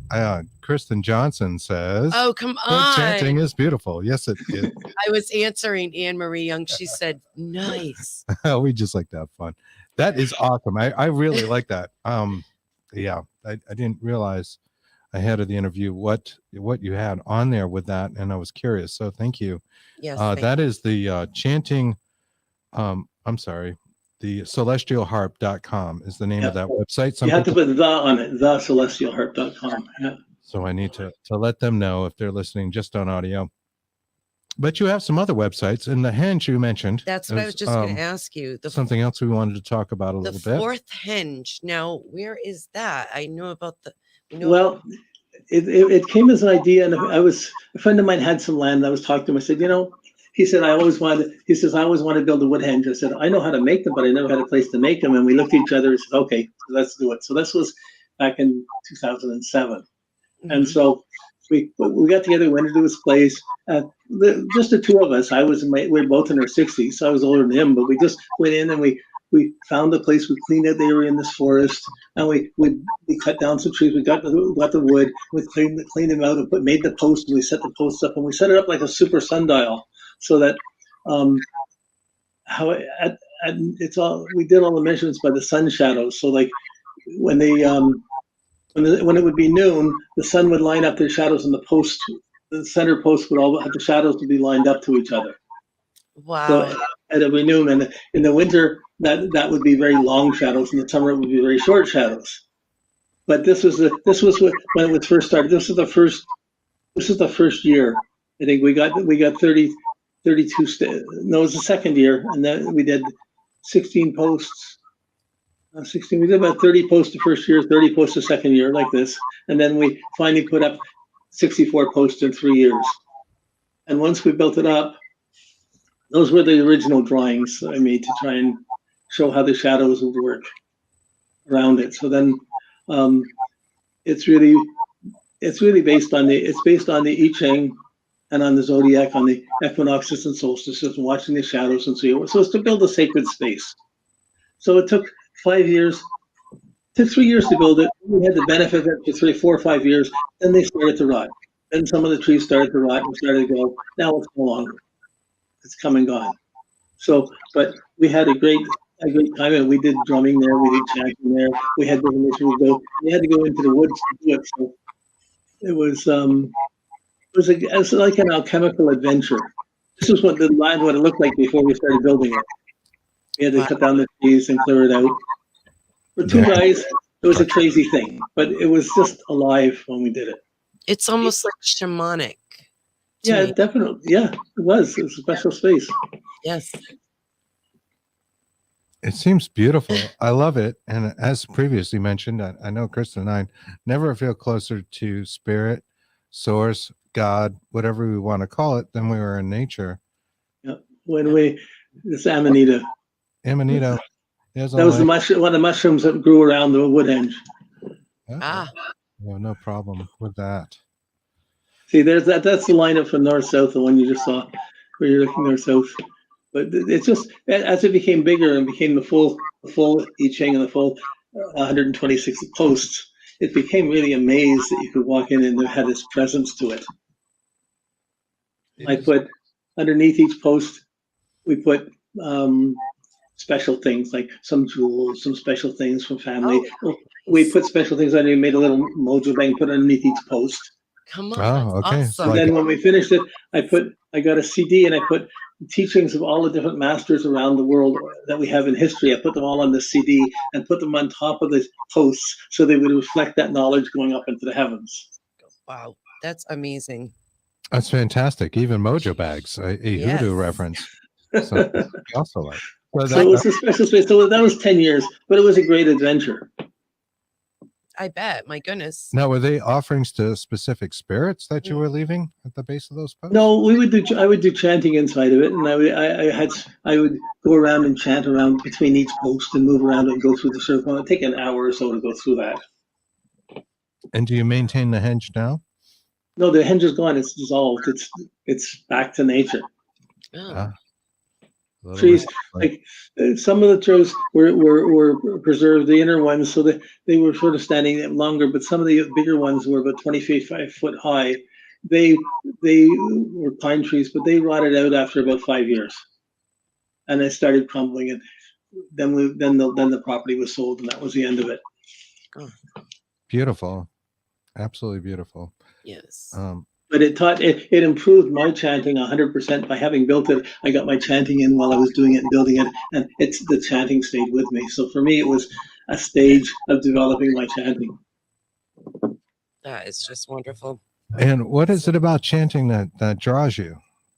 Does it create a meditative state? It undoes the mind. Like a kid who doesn't want to listen to something that's going wah wah wah wah wah wah wah. Chanting does that to the mind. Mm-hmm. So even if you're thinking, and if I'm thinking and I try to chant, I'll chant hard. Like my chant is Hari Om is my main chant. I would chant Hari Om, Hari Om, Hari Om, Hari Om, Hari Om, Hari Om, and I'd buzz it, and then I sit for a moment, and suddenly it's peaceful. There's no thoughts. But at the same time, I could get to that state just by continuous chanting and carrying it on for half an hour. Now, if you're going to chant, the best way to start this, you take 5 minutes every morning and every night. And we're going to chant, you chant Hari Om for 5 minutes in the morning. Not more, just 5 minutes. And you do it again at night. And once you've done that for 3 months and you look back, you realize you've cleaned out your psyche. And it's because that 5 minutes a day, morning and night, without breaking the chain, is more powerful than once a week for 2 or 3 hours. Because it becomes regular, because it's linked into your habits and your basic nature. And like after a month, for about an hour before you're anticipating I'm going to be doing it subliminally. Then after you've done it, it has an effect for an hour or so. So each one, the morning and night, they have this effect. After 2 months, it has effect for maybe 3 or 4 hours before and 3 or 4 hours after. But after 3 months, when you finish 3 moon cycles and you look back, you're anticipating 6 months, 6 hours before you're meditating, you're anticipating, and it covers it. It has an energy to protect you for another 6 months, 6 hours, and then for the next 6 hours, you're anticipating next. So the first time you have 24 hours where you're chant conscious or God conscious without breaking it, even though you're still living your life and doing other things. But you can't see it till you do the 3 months. But once you see that, then it's easy to pick it up from 5 minutes to 10 minutes and steadily build it up. But that 5 minutes, it's not too demanding. It's curious, but you begin to see the effects of it fairly quickly. So for our listeners that will just hear this in a podcast, I do want to recap and say that the celestial harp is a table-like looking instrument, meaning that strings are all coming from the center of the table where they're attached. There are patterns on the table that have... They go over a spiral bridge, and it goes out over a circle of frets. And then there's a square bridge. It's a double-bridged instrument. It's acoustic and percussive. You can pluck it and you can hammer it and you can slide it. And it's like having your rhythm, lead, and bass all on the same instrument. And they spread out through the table. So every side of the table has strings, and you could walk around the table and play it, just to give you a three-dimensional verbal aspect of it. And the aspects in the chart, if you're playing an opposite string, there's a dissonance. If you're playing a triad, but strings have a texture of the sound that's similar to the horoscope.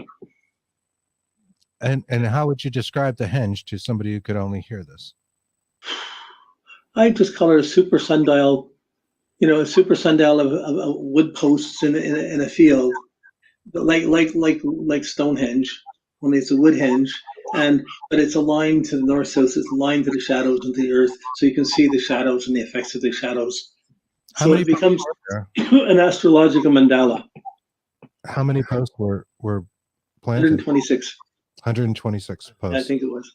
Yeah, no, it's beautiful to see, and I love for each post. The tree had to be cut down. The barks had to be cut off. The bark had to cut off. The branches cut off, smoothed out. A post hole had to be dug 4 feet deep through stones and rocks and roots, and then placed in. So it was, we see the posts, but it was a lot of work to do that. Sure. And those who want to see that are maybe just listening, or if you're watching, you can see the henge by going to forestwoodhenge.com. See, with the harp, the ultimate, see, the wood henge was built on the I Ching and astrology. The harp was built on the I Ching and astrology. I Ching is I Ching hexagram. And my ultimate thing was I brought the harp into the forest with a big tackle. I did a performance and a video performance of the harp in the middle of the wood wood henge, and there's a video on the site on the wood henge I think it's on both sites. It's on the Celestial Harp site of playing the harp in the wood henge, and I played the horoscope of the moment as I was playing it in the middle of that. So that was like one of my creative peaks. It's amazing. We are definitely going to watch that. It's so cool. I really love that. all this stuff that you're Yes. doing. You have another website I want to bring up, if you don't mind. And this one features on the homepage a picture of a little bit younger Robin Armstrong. That's the day that picture is from the day I came out of the room after 13 months being alone without seeing anybody or anything. Wow. On the very day. And it is, you have robes. You're now dressed after spending 15 months naked in a cave, which reminds me of that show, Naked and Afraid. Naked and Afraid. Right? Like, I'm not sure I could handle being naked in a cave for 15 months. I'm still trying to figure out if I can handle it. Yeah. I wonder, if like creatures, would be crawling up my leg or something, getting to my privies. Oh, it happened in there. I mean, when you're alone in the place, there's a time when a tarantula came up into the room and walked around the room. I'm the only piece of meat in the room. Then that time when lizards would come up and eat the tarantula. Things would happen. Oh my gosh. I can only imagine about doing that, but not now. Uh-huh. Don't tell the snake spider. Once you do something like that, it means nothing to anybody else. You can't explain what being alone is. And I spent my life reflecting, what's it mean? What's it mean? As I'm married, a kid, it still stood there as a mentor, as a presence in my life, still does. It was searching for meaning. Right. And you've got a turban in your head, a nice big full beard, and you are living your best life there. I think. Yes, you are. Maybe out of the cave or. That's behind me is called the Kavari River, and it's right now. I don't know if you ever heard of Isha or that. He has this thing of trying to save the Kavari. The rivers come down to be mostly dried out because the dam up above holds it back, and they're trying to restore they're trying to make all the trees and everything and restore the forest around the river. But it was this was a time when the river was full and riding along, so you can't see that today. No, it's gone. Oh, Even the temple in the back is gone. It's not there anymore. It's all changed. That's a shame. goodness, it's terrible.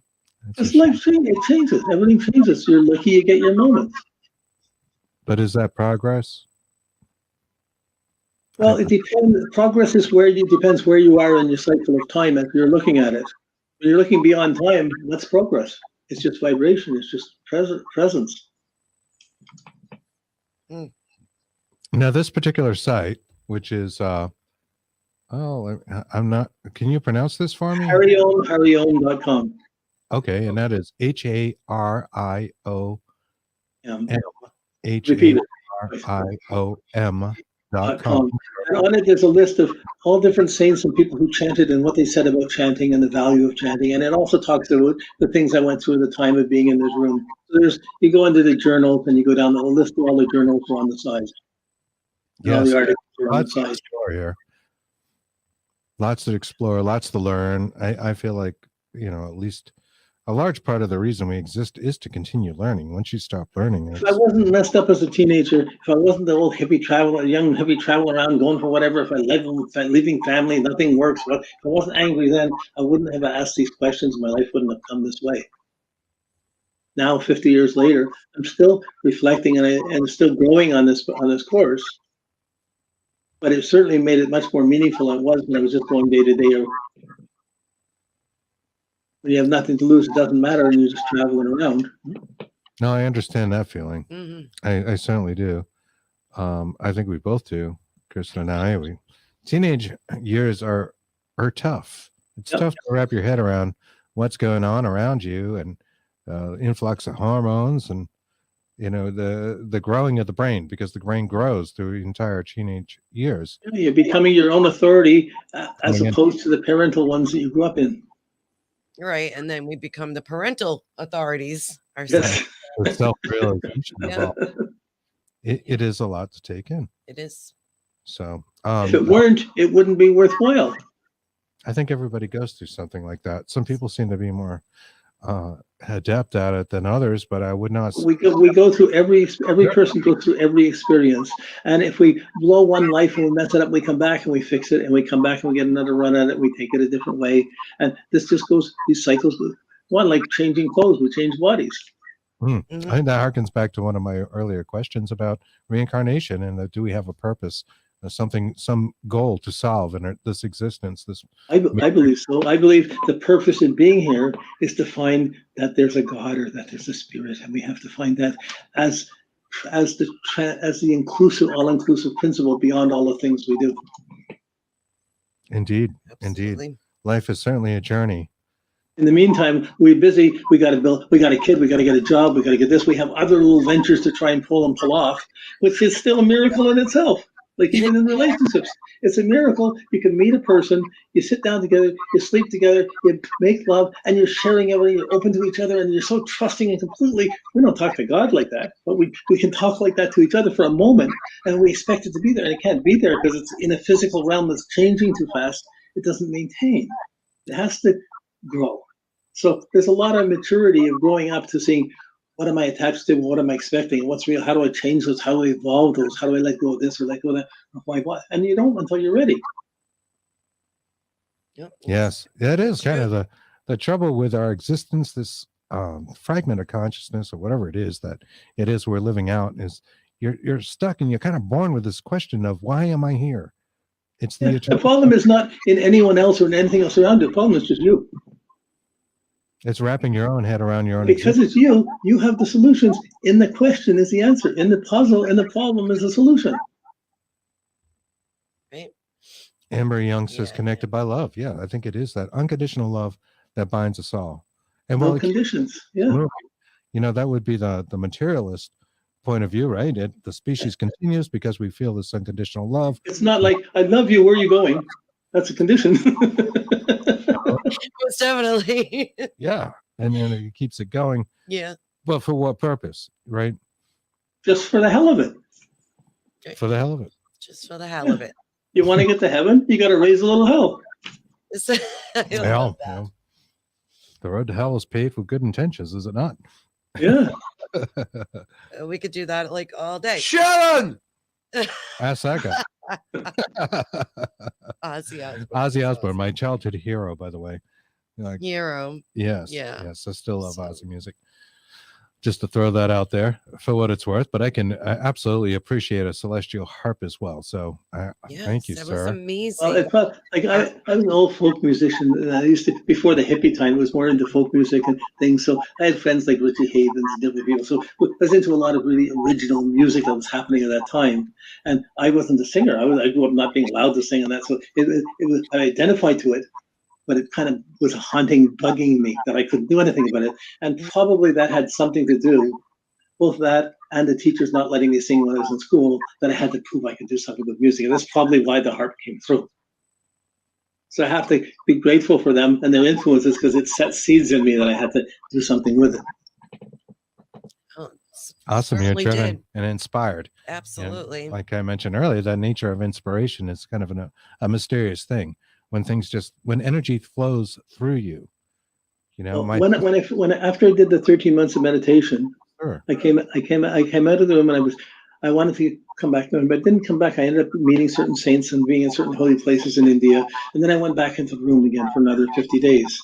And in that 50 days, the minute I went back in the room, the gong went off, boom, and I couldn't sleep. I was wide awake. A vision was coming in. I couldn't disconnect and go to sleep. I couldn't lose consciousness for 50 days. I'd lie down, but my mind would keep going off and keep opening up, and I'm following it all. And I couldn't sleep. I was like, there was one point I was feeling I was floating along on this river of inspiration. I got all this information, just floating along on it. And I'm going along, and it's taking me back out of my silence into life. And like, wow. But there's the river of inspiration, but there's also the place where it came from. So the inspiration is like the hem of the robe of God. It's only the hem. Consciousness is greater than our own. It takes us to the edge of the temple of silence. Tori Amos, another musician we appreciate and love, writes these extremely complex and beautiful songs.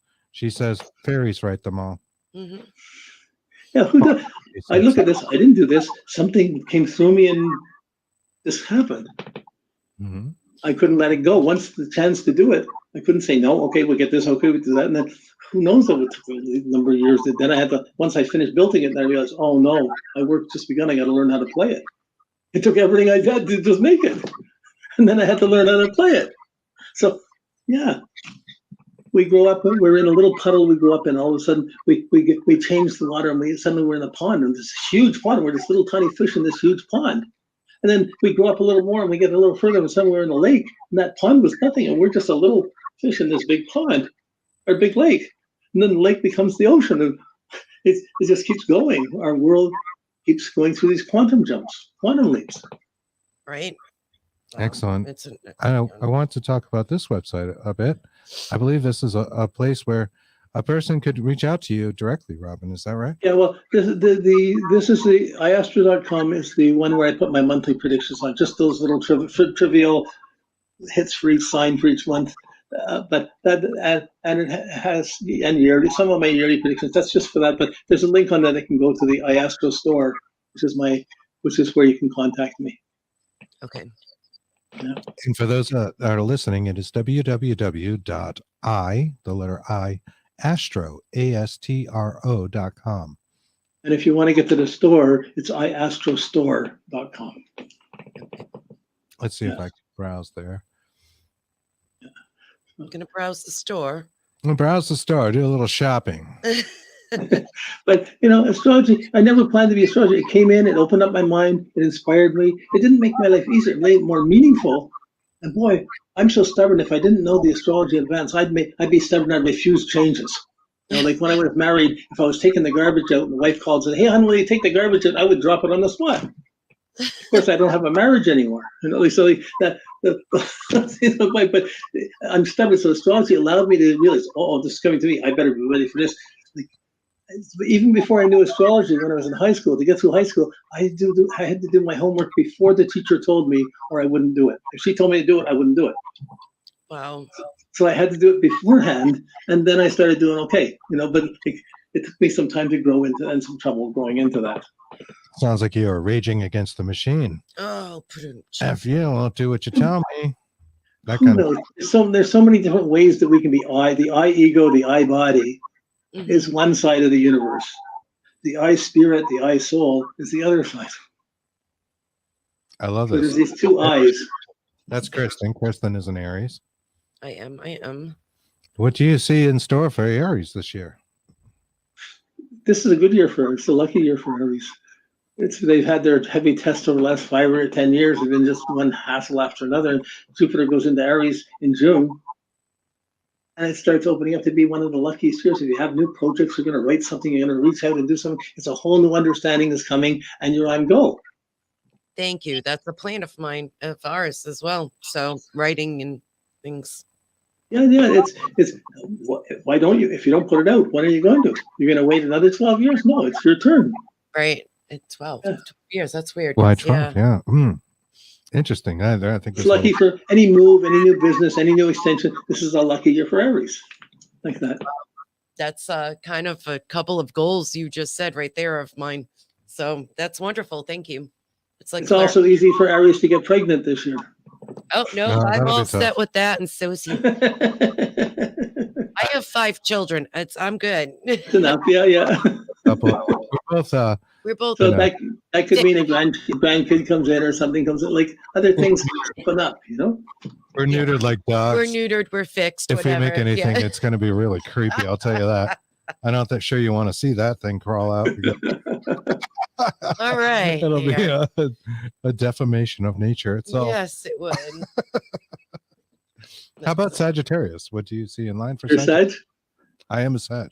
Okay, Sagittarius have the puzzle of the universe right now. The ones who understand everything have a different face to everyone. They have different ways of looking at so many things. There's always another way to take, another way of looking at things. There's so many things going on, and you want to accept them all. But then you have all the misinformation. You have all the bad news and what sides, what's real, what's true, what's not true. You have a war. You have both sides putting out different pieces of information. This is a really confusing, dogmatic year for Sagittarians. It's hard to know what to choose, and it's easy to choose. Oh, I did this. Oh my goodness, it's not that. Oh my goodness, it's not this. It's a confusing time. So the issue, and it's for a few more years, but especially this year, is to be simple. Keep it simple. No expectations. Easy to say. Okay, you know what that means, right? Don't harp on me for anything. Harp, who is up? For anything that I'm going for here. Let's just say if Kristen was going to start a business, she's just going to do it on impulse and she's going to make it happen. But if you tried to plan it and try and set it up, you do it too complicated. You make it too big and it'll get all tangled. Greg Goss says, I hope I don't get pregnant. How about you're good, Greg. How about Scorpio? What do you see for Scorpio this year? Well, for Scorpio, it's a difficult time. Like Uranus is going through Taurus, so Tauruses are getting more independent, but that's the independence of the war. We'll get more territory. We'll take this. Scorpios are having to trust, and things are being disrupted. People are going things different ways that they want. They're not so stable, and it's hard to keep trusting.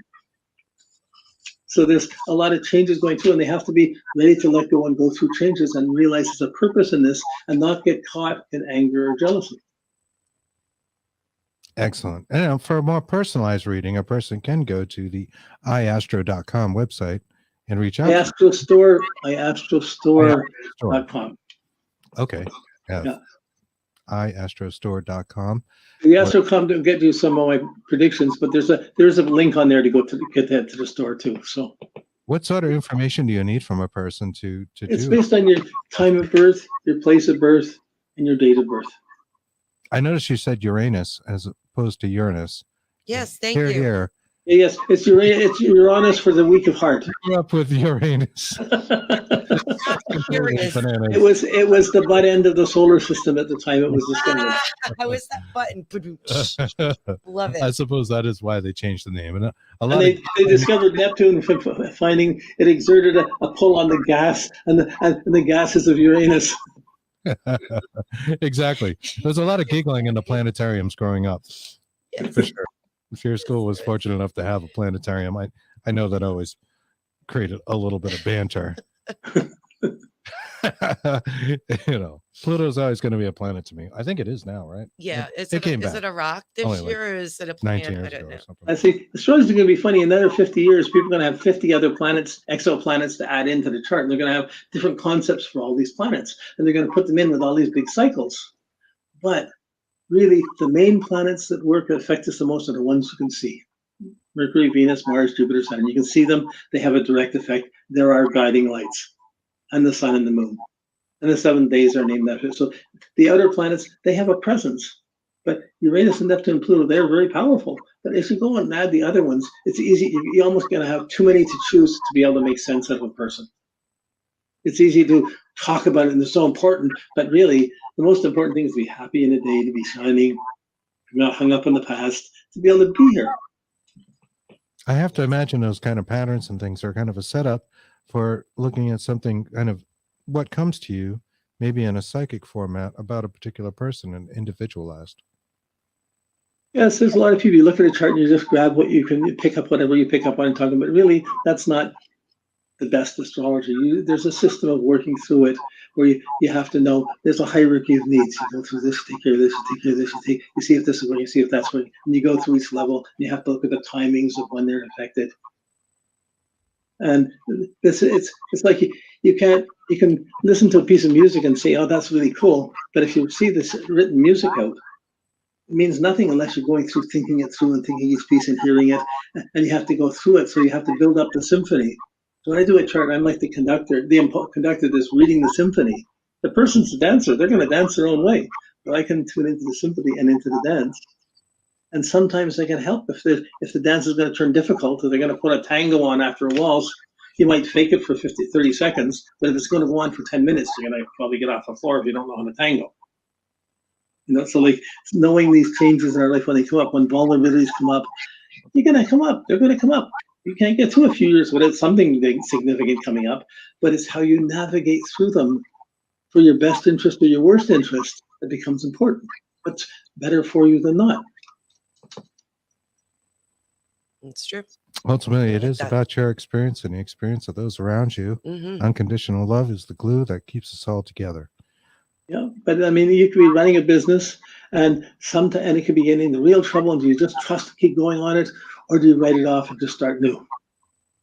And sometimes one is more valuable than the other.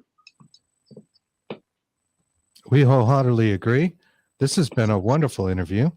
Yes, I recommend that all our listeners, watchers, viewers out there look for a reading. Get out to iastrostore.com. Go see Robin Armstrong. Even a simple Google, like I initially done when we first talked, it gives us a wealth of information. I do have a school of astrology, which is the rasa.ws, rasa.ws, and there's a whole school of astrology you can find out about if you're interested. And what does RASA, R-A-S-A, stand for? Robin Armstrong School of Astrology. Of course. Of course it does. But it's just a coincidence because it actually means devotion and prayer in India, in Hindi. I played that because I should have figured that out. I apologize. No, that's good. This has been a great time. I've enjoyed. Clark said, "Thanks, guys." Lots of people say, so how many rabbits do you have in your yard? Oh, how many? How many what? Robins. Rabbits do you have in your yard? Rabbits. Oh, that's funny. Well, our name Just me. Deviates from a thing about rabbits, and Kristen and I were staying actually not in the house we're in now, but we were at my previous residence, and we had a family of rabbits that lived in a hedge that divided the yards, and there was some rather unusual paranormal phenomena. There was a UFO, including us looking at least an unidentified to us flying object streaking across the sky, as we always say, faster than a jet but slower than a meteor or a shooting star. And we were both looking at it, and I just thought, geez, next thing we know, we're going to see Bigfoot chasing the bunnies. The bunnies. We used to feed them fruit and stuff, and it was a whole. Okay. Yeah. What happened was we were looking for a show name. We had got asked to do a show, and I said, I was just goofing around. I said, how about Bigfoot and the bunny? And he's like, that's so cool. And I was like, no, I was just kidding. And the next thing you know, we're Bigfoot and the bunny. So I was assuming it was something more intimate between the relationship between the two of you, but then I'm glad I asked.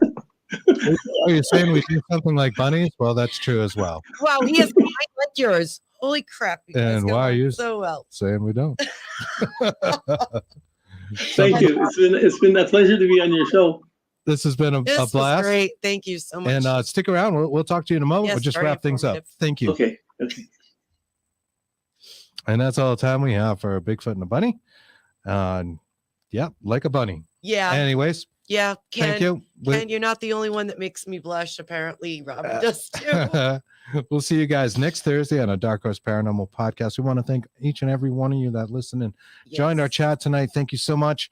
We really appreciate it. We want to thank the Paranormal United Network for sharing out our show and helping us along tonight. Really appreciate it, guys. Thank you, Courtney. Awesome, true paranormal unity right there. And Howard, everybody, and Greg Cost. Hey, great show. Thank you. All right, guys. Well, we'll see you Thursday. Have a great week. Stay safe. Avoid those CMEs. I don't know. Did they give you sunburn? I'm not even sure. Hopefully things keep working as usual. Okay. We'll see you next Thursday. Bye. Bye-bye.